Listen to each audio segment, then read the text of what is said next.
Merci bien, le groupe Les Républicains. Oui, merci Monsieur le Président, mes chers collègues. Le rapport vous autorisant à signer le contrat de ville reprend une thématique particulièrement adaptée à notre métropole, celle de ce que l'on appelle les quartiers difficiles. Alors oui, le groupe des Républicains et apparentés, dont les élus comptent sur leur territoire une grande partie des quartiers populaires de l'agglomération, vont évidemment aller dans le sens des aides spécifiques destinées à ces populations. Nous avons cependant plusieurs observations sur le rapport proprement dit. D'abord, la maladresse de la première partie sur les orientations stratégiques, où, je cite, il est mentionné que les attentats de janvier 2015 ont montré que de véritables fractures socio-culturelles persistent au sein de la société française, notamment parmi notre jeunesse. Le rédacteur de ce rapport a sûrement cru bien faire, mais je pense que tous les élus de cette Assemblée se sont aperçus de l'existence de ces fractures bien avant les attentats, et si je puis me permettre pour cette période délicate, la jeunesse des quartiers ne doit en aucun cas être assimilée à des fanatiques radicalisés. Pour le reste, nous partageons le diagnostic et nous constatons que les chiffres vont dans le bon sens, dans le sens de ce qu'analyse le géographe Christophe Gully à propos des banlieues de grandes métropoles et notamment sur le fait que la population de ces quartiers se renouvelle très fréquemment, faisant de ces lieux de vie des zones de transition et de grande pauvreté.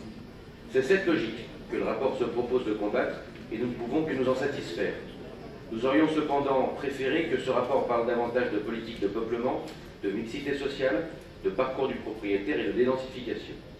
Certes, nous y trouvons ces données et cette volonté politique, mais trop souvent noyées dans des logiques de participation, de concertation, de développement culturel, d'animation certes nécessaire, mais loin d'être aussi importante à nos yeux.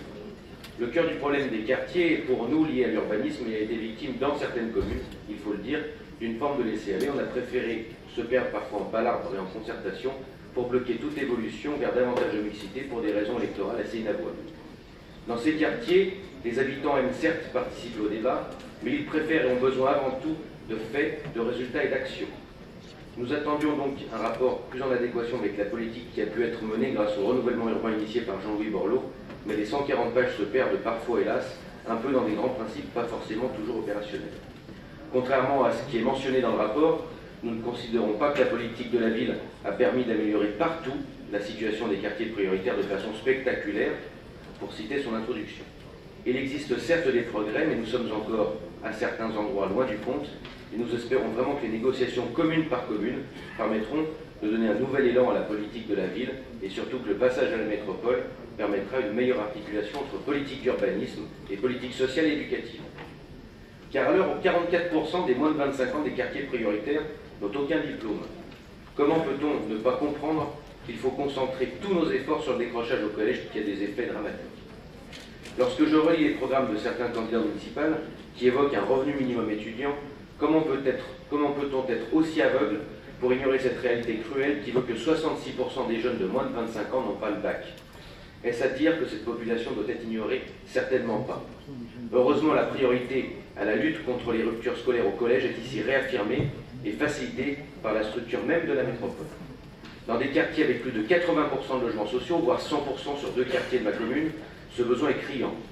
Nous devons faire en sorte de ne pas ajouter de la misère à la misère, en arrêtant notamment de reloger des bénéficiaires de la loi DALO dans ces quartiers et en travaillant à une vraie reconstitution de l'offre. Nous n'oublions pas non plus que certes la deuxième vague de l'ANRU est importante et essentielle, mais pour que de nombreux quartiers, il faudra sans doute une troisième vague pour qu'enfin ils puissent rentrer dans le droit commun. Malgré nos réserves sur la forme et bien entendu parfois sur le fond, nous serons responsables et n'abandonnerons pas toute une frange de la population pour des raisons bassement politiciennes, ce qui a, hélas, parfois trop souvent été le cas.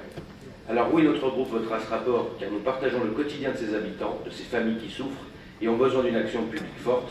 Nous partageons les attentes des grands Lyonnais, qui attendent une transformation significative de leur quartier et qui ne se contenteront pas de saupoudrage socio-culturel. Je vous remercie.